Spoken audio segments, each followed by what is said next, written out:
Chapter की शुरुआत में चू उस बच्ची से उसका नाम पूछता है। वह कहती है उसका नाम क्वीन यी यी है। चू सोचता है तो ही मुझे यह नाम सुना सुना सा लग रहा था। यह लड़की किसी की डॉटर है जिसे मैं जानता था। पहले जब मैं और होंग यी घायल थे तो एक क्वीन फैमिली के ओल्ड मैन ने हमारी मदद की थी और हम कुछ दिन उनके साथ रहे थे। पहले क्वीन फैमिली सेंगजिंग सिटी में एक बहुत ही बड़ी फैमिली थी, पर किसी कारण की वजह से उन्होंने किसी को ऑफेंड कर दिया था और उनकी फैमिली डिसबैंड हो गई थी। वहां से सिर्फ 3 ही लोग भाग पाए थे उस हादसे से।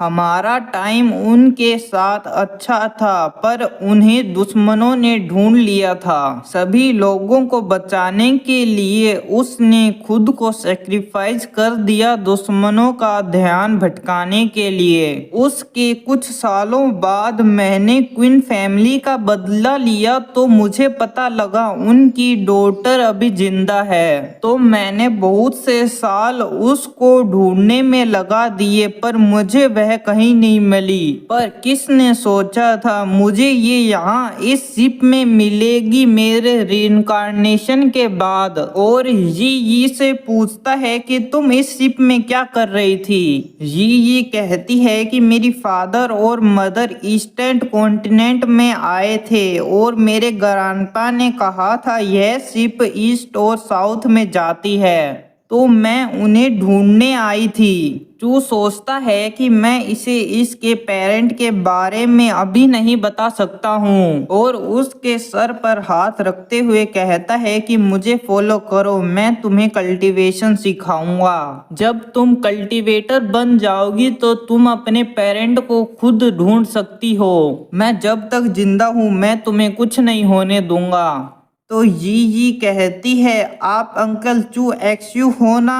तो चू हैरान होता है। तब यी बताती है कि मेरे फादर ने जाने से पहले कहा था अगर यी को कोई ढूंढने आता है और उसे साथ ले जाता है और उसका कोई बुरा इरादा नहीं था तो वह शायद तक अंकल चू एक्सयू या आंटी होंग यी होगी। तो चू यी के पास आकर कहता है कि मैं चू हूँ और तुम्हारी फादर का नाम क्विंग क्योंग ज्यून है और तुम्हारी मदर का नाम चेन मू यू है। ग्रैंडफादर का नाम क्विंग मू है, पर यह एक सीक्रेट है तो तुम किसी को मत बताना।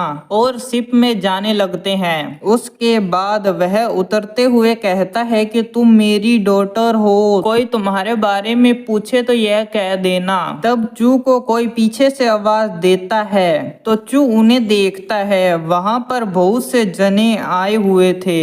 चू सोचता है मैंने नहीं सोचा था कि यहाँ आते ही लोग मेरा रास्ता घेरने लगेंगे। तब यी बताती है कि यही वही लोग हैं जिन्होंने मुझे चोरी करने पर मजबूर किया था। तब उनका लीडर कहता है कि तुम्हारी इतनी हिम्मत, तुम हमारे जनों को मेरे ही सामने लेकर जा रहे हो, तुम्हें जिंदा नहीं रहना है। तब एल्डरमू टेक्निक का यूज करके चू से कहती है कि मैं इसे संभाल लेती हूँ। तो चू कहता है किसी को मारना मत। तब एल्डरमू हमला कर उन सभी को दूर फेंक देती है और वहां पर कोई नहीं बचता। उसके बाद चू अपनी टेक्निक का यूज करके उन सभी को अपने साथ ले जाता है वहां से।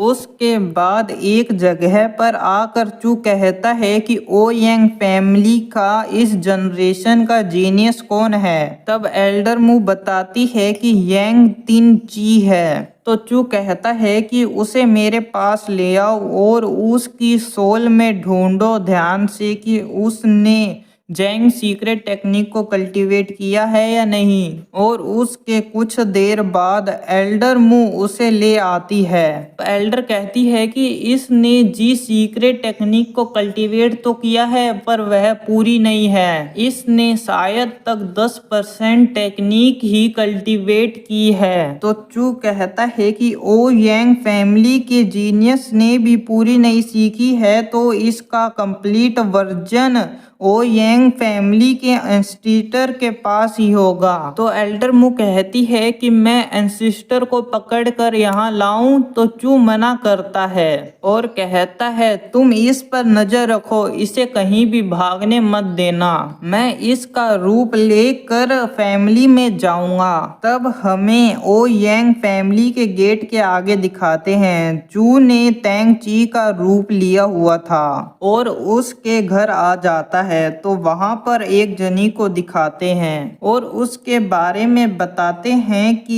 यह तेंग ची की वाइफ है, इसका नाम एक्सयू वैन रोंग है। तब वह कहती है कि हस्बैंड फादर आए थे यहाँ पर, तुम्हें टेंपल जाने के लिए कहा है, एंसेस्टर तुम्हें मिलना चाहती है। तब चू हाँ कहकर सोचता है कि यह ऐसा फेस क्यों बना रही है। वैन रोंग कहती है कि तुम आज रात वापिस आओगे। तब चू सोचता है कि यह रोज घर नहीं आता और कहता है यह मेरे मूड पर है, और टेंपल के आगे दिखाते हैं और वह अंदर चला जाता है। तब हमें एंसेस्टर को दिखाते हैं, वह एक लड़की थी। तो चू सोचता है कि ओ यांग फैमिली की एंसेस्टर सुंदर है। इसी के साथ हमारा ये चैप्टर यहीं पे ख़त्म होता है।